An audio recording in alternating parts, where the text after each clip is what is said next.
दोस्तों, आप देख रहे हैं बाबा दर्शन न्यूज। बाबा दर्शन न्यूज से मैं इनामुल्ला खान।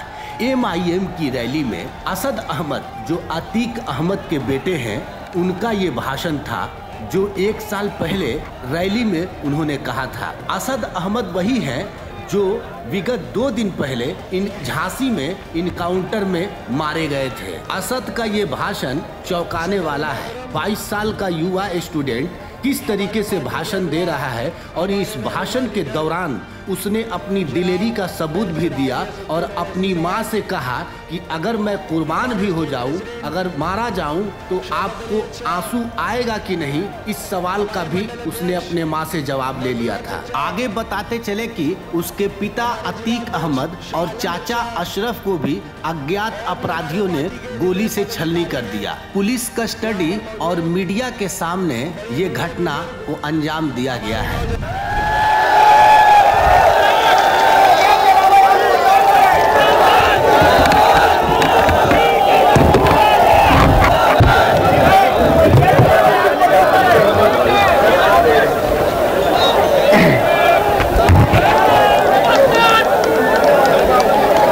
सदर मोहतरम,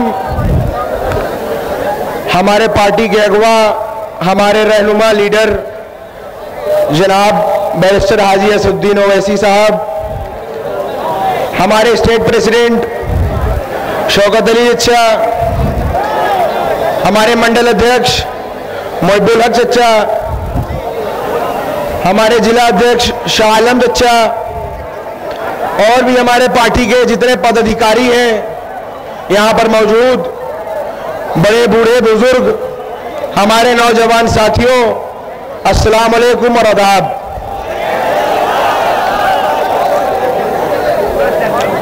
मेरे बड़ों बुजुर्गों, मुझे खुद बड़ा अजीब सा लग रहा है कि मैं आपका कल का बच्चा आकर इस मंच पर एक सियासी भाषण दे रहा हूं। मुझे एक झिझक थी कि जहां पर इतने बड़े बड़े सियासतदान मौजूद हों, जहां मैं अपने बुजुर्गों के बीच में हो जाऊं, वहां पर उनका कल का बच्चा एक क्या भाषण दे।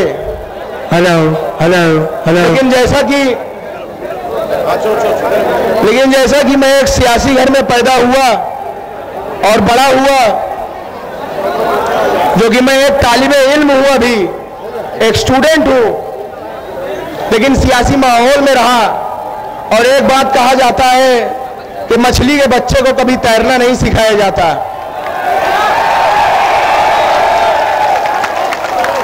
वही खून मेरी भी रगों में है, वही हौसला, वही ताकत, वही जज्बात मेरी भी रगों में है, लड़ने की कुव्वत मेरी भी रगों में है।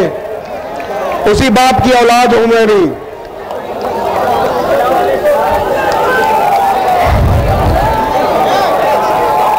मैं आज जो मैं देख रहा हूं, और से सुनिए मेरी बात, बहुत जरूरी बात है ये।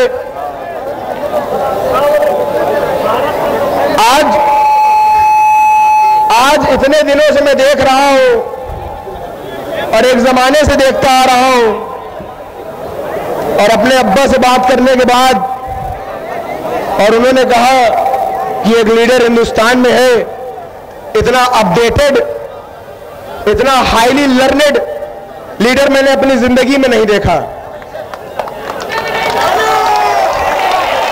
इतना अप टू डेट रहने वाला लीडर मैंने अपनी जिंदगी में नहीं देखा।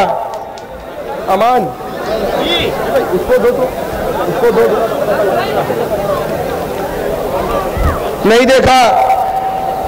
एक निजी वाकया बताऊं तो जब अब्बा जेल में थे, अभी गुजरात जेल में पहुंचे, उनको महज 2 साल से वो जेल में है गुजरात में। तो जब से वो गुजरात जेल में है, वो 2 ही चीज लाने को कहते हैं। एक अर्तुगरुल की सीरीज ले आ दो, कहते हैं कि एक अर्तुगरुल की सीरीज ले आ दो, और जनाब असदुद्दीन ओवैसी साहब की स्पीचेस ले आओ। यहां तक कि ये जुनून उनकी स्पीच को सुनने का कि जो जब सांसद थे उस समय के जो अब्बा के पीए थे, उनको दिल्ली में कहलाया कि जब मैं सांसद था और उससे पहले उस जमाने के जो असदुद्दीन ओवैसी साहब की स्पीचेस हैं वो मुझे पेन ड्राइव में करके जेल भेजो, ये तक कहलाया गया। तो जब मैंने अपने अब्बा की बात सुनी, असदुद्दीन ओवैसी साहब के बयानों को सुना, स्पीचेस को सुना, तो यह एहसास हुआ मेरा भी जो इल्म है, जो अक्ल इजाजत देती है, उस हिसाब से हमें समझ में आया कि हम आज तक ठगे जा रहे हैं, आज तक हम ठगे जा रहे हैं। जैसे कि कहा जाता है कि तुम्हारी फाइलों में गांव का मौसम गुलाबी है, मगर ये आंकड़े झूठे हैं, ये दावा किताबी है। समझ लीजिए कि इसी तरह से हम लोग ठगे जा रहे हैं और झूठ बोला जा रहा है। हम तो वो हैं जिन्होंने इतने साल वोट दिया है, हमारे आपके बाप दादाओं ने इनको वोट दिया है। अगर आज हम खुद वोट मांगने की बात कर रहे हैं तो हम क्या जुल्म कर रहे हैं, क्या जुल्म कर रहे हैं बताइए। अगर हम वोट मांग रहे हैं तो हम गलत कर रहे हैं। हमारे साथ अगर हमारे हिंदू भाई, मुसलमान सब साथ में है, हिंदू भाई है, सिख भाई है, ईसाई भाई है, उनको ये पार्टी अगर मौका देने की और उनको हिंदुस्तान को कॉन्स्टिट्यूशन पे चलाने में दखल देने की बात करती है और सबको लेकर साथ चलने की बात करती है, तो अगर हम आजादी के 75 साल के बाद अगर हम अपना हक मांग रहे हैं तो क्या गलत कर रहे हैं। बहुत से लोग यहाँ उत्तर प्रदेश में और भी जगह हिंदुस्तानों में हमको कहते हैं वोट कटुआ। सुनिएगा, हमको कहते हैं वोट कटुआ। बीजेपी और आरएसएस ने पूरे हिंदुस्तान में हमें कटुआ कटुआ कह के सरकार बनाया है। सेंट्रल में कटुआ कटुआ कह के सरकार बनाया सेंट्रल में, अब ये यूपी में वोट कटुआ कह के सरकार बनाने जा रहे हैं। तो हम चलिए, अगर हम कटुआ कहलाए जाने से कभी शर्माए नहीं, हम कभी नहीं शर्माए, तो वोट कटुआ कहलाए जाने से क्या शर्माएंगे। कहते हैं ये लोग वोट कटुआ, और सबसे ज्यादा तकलीफ तब होती है जब अपने कुछ भाई भी उसी में शामिल हो जाते हैं।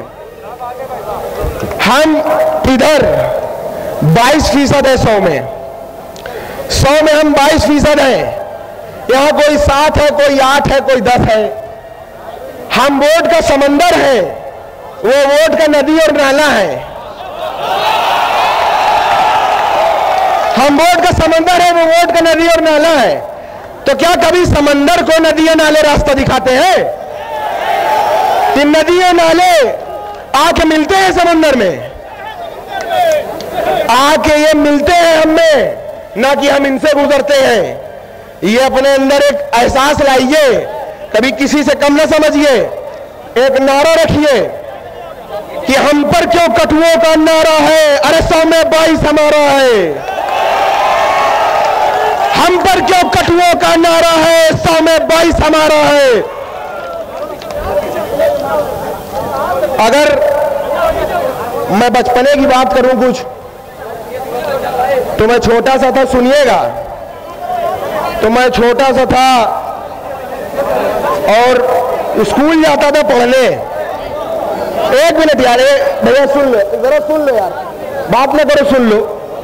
जब स्कूल में जाता था तो देखता था दीवारों में लिखा होता था कि तेल लगाओ डाबर का, नाम मिटा दो बाबर का।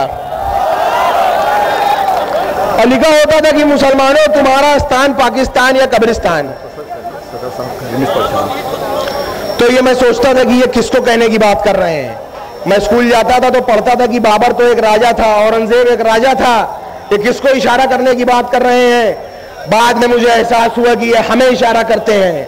और यही लोग जो हमारी माँ बहन बेटियों को बेवा करने की बात करते हैं, अगले ही पल हमारे हिमायती बन के तलाक की बात करने लगते हैं। ये कहां करे वहां से बताइए, इन पे कैसे भरोसा करा जाए। आप खुद सोचिए कि एक तरफ हमारी माँ बहनों को बेवा कर रहे हैं, दूसरी तरफ तलाक की बात कर रहे हैं। यकीन करने लायक है कि नहीं है ये लोग, आप बताइए। और हमसे बड़ा देशभक्त कौन है। हमारे पास चॉइस थी, चाहते तो जा सकते थे।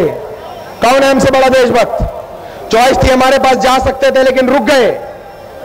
हम वो नहीं है जो कराची चले गए, उनमें से नहीं हम रुक गए। चाहते तो चले जाते बाप दादा हमारे, लेकिन नहीं गए, रुक गए। और हमारी पुश्तें यही दफन होंगी इंशाअल्लाह इसी मिट्टी में। ये हमसे वफादारी का सबूत मांगते हैं, वफादारी का सबूत मांगते हैं ये लोग। और ये भी सुन लें कि जरूरत पड़ेगी तो इसी मिट्टी के लिए कुर्बानी भी देने को हम हाजिर हैं, कुर्बानी भी देंगे हम। और हमारा मजहब भी सिखाता है कि जहां रहो उसके वफादार रहो, वफादार रहना जरूरी है। और ये अब्बा ने तब भी कहा था कि ये लोगों, ऐ सियासतदारों सुन लो, हम सीने पे गोली खाएंगे, मुरली मनोहर जोशी तुम सीने पे गोली नहीं खाओगे, ये अब्बा ने बोला था। सन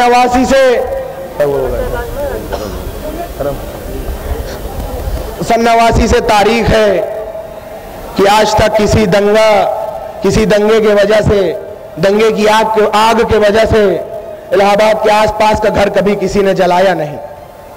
ये तारीख गवाह है खुद में कि हमारे वालिद जब से विधायक बने तब से किसी दंगे ने किसी के घर को जलाया नहीं। आखिर जब घर जलाना हुआ तो सबसे पहले हमारा घर जलाया, हमारा घर तोड़ा, हमारा घर पूरा तोड़ के एक कर दिया।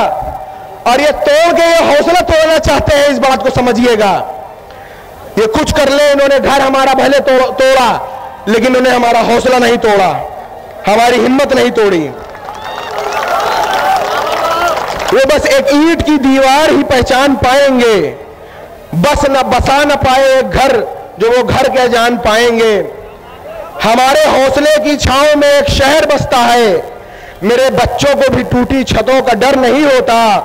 तुम उन लोगों के साथी हो कि जिनके अनगिनत घर हैं, मैं उन लोगों का साथी हूं कि जिनका घर नहीं होता। हमारा वक्त आएगा, सुनो सच्ची कहानी है, हमारा वक्त आएगा, सुनो सच्ची कहानी है। हमारे और बदले की रिवायत भी पुरानी है। तैयार रहना कि एक एक ईंट जिस हाथों ने गिराई है, तैयार रहना कि एक एक ईंट जिन हाथों ने गिराई है, एक एक ईंट उन्हीं हाथों से वापस लगवानी है।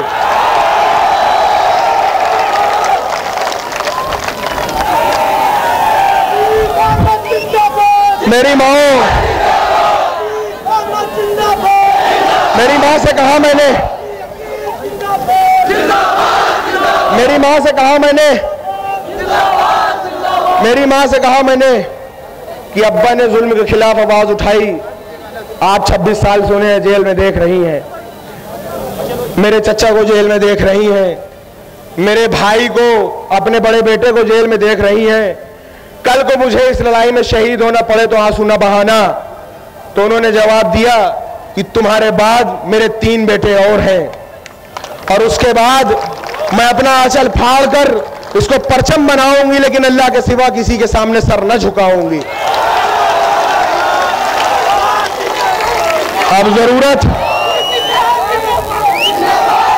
अब जरूरत हमें आपको है कि किसी की दलाली बाजारी न किया जाए, किसी का झंडा ना उठाया जाए। झंडा उठाया जाए तो अपना झंडा उठाया जाए, बात की जाए तो अपनी बात की जाए, किसी और गैर की बात न की जाए। हमारे साथ अगर हक पे चलने वाले लोग हर तरीके से जुड़ने को तैयार हैं तो हम वो लोग हैं जो हक के लिए जान दे सकते हैं, एक पल को नहीं सोचते, हम उनमें से हैं।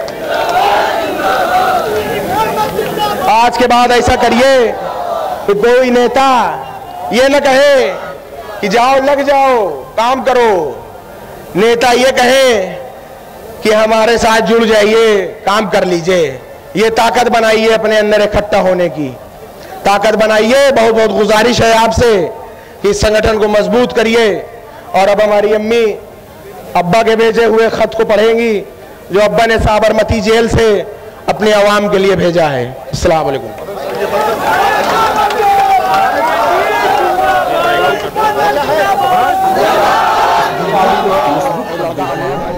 फेसबुक पेज को लाइक कीजिए और वीडियो को शेयर कीजिए।